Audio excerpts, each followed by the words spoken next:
Alright, what's up guys? My name is Zach, and today I am driving a 2025 Nissan Leaf SV Plus. Up front is a single electric motor powering this all-electric vehicle. Now I am super excited to be driving this Nissan Leaf because of the wheels. That's it. I think these wheels are freaking sweet. I've wanted to film this car solely just because of the wheel design. I'm not kidding with you. But today we'll also take a look at where this vehicle is now that the next generation is out and about. We'll do a little bit of a retrospect and figure out if this is a good used car purchase. But if you'd like to submit your own vehicle and have it reviewed here on the channel, you can head on over to my website, zackpradel.com/submit. It's a quick and easy submission form. It takes under a minute to fill out, and I come out to you. And if you'd like to see all my videos weeks or sometimes months in advance, you can head on over to my Patreon for only $5 a month. Last but not least, huge thank you to Toyota of Naperville for letting me borrow this Nissan Leaf for today's video. More on them towards the end, but if you'd like to browse their inventory, you can do so down in the description below. But let's get back to that all-electric powertrain. Well, it is a front-wheel drive, single-motor layout, meaning it's not that quick. It doesn't have a very big battery. Now, this actually does have the upgraded 62 kilowatt hour battery, where the standard Nissan Leaf got about 148 miles of range on its 40 kilowatt hour battery. So this does have the optional larger battery. If you are planning on buying a 2025 Nissan Leaf, check to see which battery it has. The top trims only came with the big battery, but this SV trim level had an option of the smaller or bigger battery, so don't get duped when you go to the dealer lot. Honestly, I love the power of the Nissan Leaf. It's everything you need in a simple little car. And it's quick enough, it's zippy enough. I'm having, a chuckle here and there, but it's not anything crazy. They were only ever available in front-wheel drive single motor variants, and that actually holds true to the now third generation Nissan Leaf, which we're going to be talking a lot about towards the end of the video. But how does it drive? It drives wonderful. It drives exactly how an appliance car should drive. This is 100% what every normal person should be driving. It's easy to operate. It's quick enough, it's silent, it's smooth. From what I've heard, the reliability of these cars has been pretty good. It's such like a non-issue. This is the chicken noodle soup of cars. Even if you have a bad stomach, chicken noodle soup won't hurt you. And that's a very, very nice thing. This car gives you a leg to stand on. And I think as an avid car enthusiast, I want something that excites me. I want a car that raises my blood pressure. It's often forgotten that most people don't. I've been telling my mom for years that she should buy a Nissan Leaf. My close friends, grandma and grandpa, they just bought a Nissan Leaf because they only go to the store once a week. They don't leave the house all that much. This is the perfect car for them. And we'll talk more about that towards the end. All right, test track. Here we go.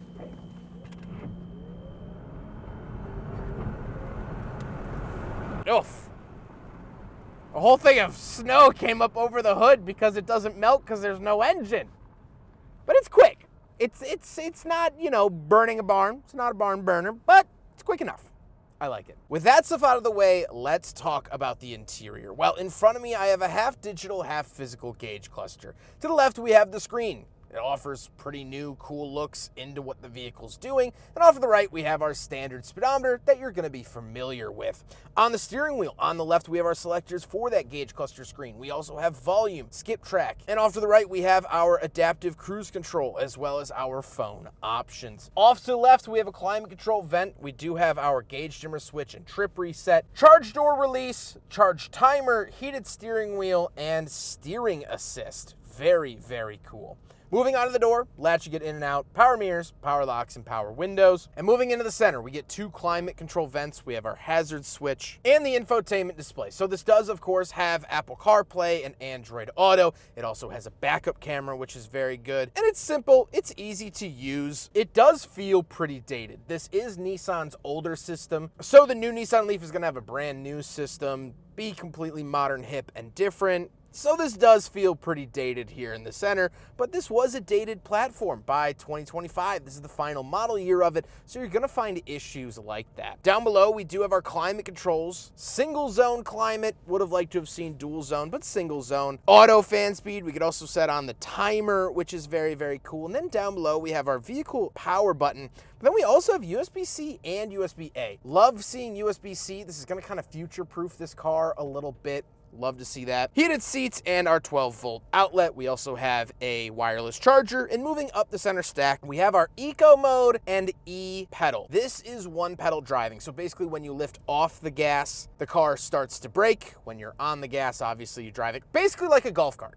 If you've ever been out on a golf course and you take your foot off the gas on the golf cart and it starts to stop, that's what this mode is. The reason I point this out is because the new 2026 and onward Nissan Leaf does not have this feature. So if you want the e-pedal braking feature, 2025 and before is going to work better for you. Then we have the shifter. The shifter is very odd. This is like the one part of the car that is actually gonna take a little bit of thought and a little bit of getting used to. I praise the Nissan Leaf because it is just so normal while being electric. This is the one spot in the car where it's like, all right, grandma and grandpa might need a quick tutorial on how this works. Then we do have cup holders. They failed the big friggin' bottle test. No one on planet Earth is surprised. Then we have the power parking brake and the center console. And then the seats. The seats are cloth. They're nothing special, although they are heated, and I am pleasantly enjoying their heated feature here today as it's only 14 degrees outside. That's really it. Nothing special, nothing new, nothing really that interesting about these seats. They're holding me in the vehicle, and they'll be fine for shorter journeys, which with only 220 miles of range, you're gonna be doing a lot more short journeys. And that's nice. Speaking of seats, however, we do have back seats, so let's go do a back seat review. All right, getting in the back of the 2025 Nissan Leaf. One thing you'll notice immediately, the floor is pretty high up for batteries and whatnot. But getting back here, my knees are coming very, very close to hitting the seat in front of me, but they're not. That is the takeaway. We do have two USB-A's down here. Would have liked to have seen USB-C's, but that's okay. We have this little center console here with two cup holders because we don't get a fold down center console. The same material carries on back here. We have this nice blue striping. Definitely looks good. And headroom is decent. I am wearing my shooting cars hat, and it's very, very lightly scraping the roof. But I can deal with that. Obviously, I could take my hat off. It's just a chilly day, and I would, prefer to keep it on. This is a very usable back seat for the caliber of car that this is. If you need a bigger back seat, obviously get an SUV. And even, in this era, Nissan was making the Aria. I believe they've paused the Aria. I don't know if they're going to continue production of the Aria, but they did have an electric SUV. So that was an option for you. This was a more budget-friendly, a more size-friendly vehicle. And so you see that a little bit, feel that a little bit in the back seat, but it's not terrible. Let's hop into the very back. We'll take a quick look at the trunk and cargo space, and then we'll talk about the looks. All right, coming around the back. I forgot to start talking. I was just gonna, okay. All right, around the back of the Nissan Leaf. Forgot I have a job to do. Now, this is the floor mats for the next owner. We want to try to keep these as nice as possible, but we do have an emergency roadside kit from Nissan, things like that. And funny enough, this does go down pretty far. We don't get a spare tire or anything like that. We do get a little light, and that's about it. It's not a power-operated tailgate. It's a pretty decent-sized trunk. Again, you got to think more economy car with this, and that's plenty of space for that. Grab up here, pull it down. There you go. That's the back of the Nissan Leaf. Now we got to talk about the looks. And first of all, I really like the look of the Nissan Leaf. I think this overall just looks great. But these wheels are so cash money. I love them.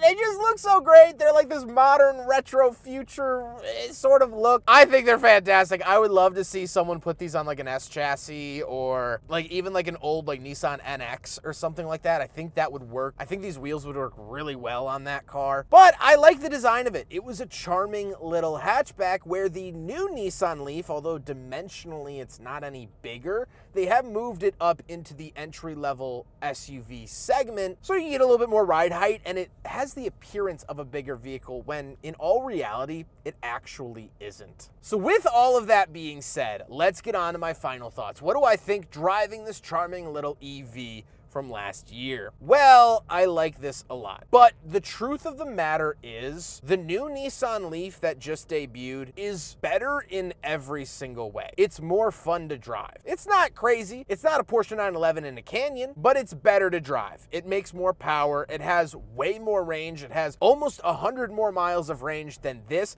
but it has double the amount of range that the smaller 40 kilowatt hour battery had. It's well into the 300s. That is fantastic. And Nissan didn't raise the starting MSRP a single dollar. So for cheaper, you get more power, more space, more range. That is a better appliance vehicle for the same price. 100%. But now that this is out of production, this is also a very compelling argument because we're going to start to see these drop in price. But that number is only going to get smaller in the coming years. And like I said, these have been pretty reliable. As I've said, they still look good. They're very usable. And 220 miles of range might not be that enticing for 25 grand. But now let's talk about 15 grand. Let's talk about when these hit 10 grand. This is going to be an incredibly enticing vehicle for that price tag. You get a lot for that price tag. So I think truly, while the Nissan Leaf might not have been a sales runaway success in 2025, I think on the used market, these will be very sought after and just good appliance cars. I think this car is going to replace Honda Civics and Toyota Corollas on the used market. Not saying that it's better than them, but I think it will sort of take up that electric cheapo car, you know, this car is going to get passed down from aunt to uncle to cousin to brother to sister, that sort of thing. And I think we're going to be able to find these for very affordable prices in the next couple of years. And honestly, I might pick one up if I just need a small commuter car. My girlfriend, she doesn't work far from home. She should be driving one of these 100%. You'd have a full tank of gas every single morning. It seems like a no-brainer. I love the Nissan Leaf so much. It's such a good appliance car, and I hope people start to wise up to that as well. I hope you guys enjoyed the video. Huge thank you to Toyota of Naperville for letting me borrow their Nissan Leaf for today's video. They're absolutely great. I've worked with them for close to 7 years now, which is just insane to think about. They are truly wonderful. Please check them out. They always have cool and interesting things on the lot, and this is one of them. But I hope you guys enjoyed the video. Don't forget to rate the video, comment on the video, and subscribe if you really liked it. Take care, guys.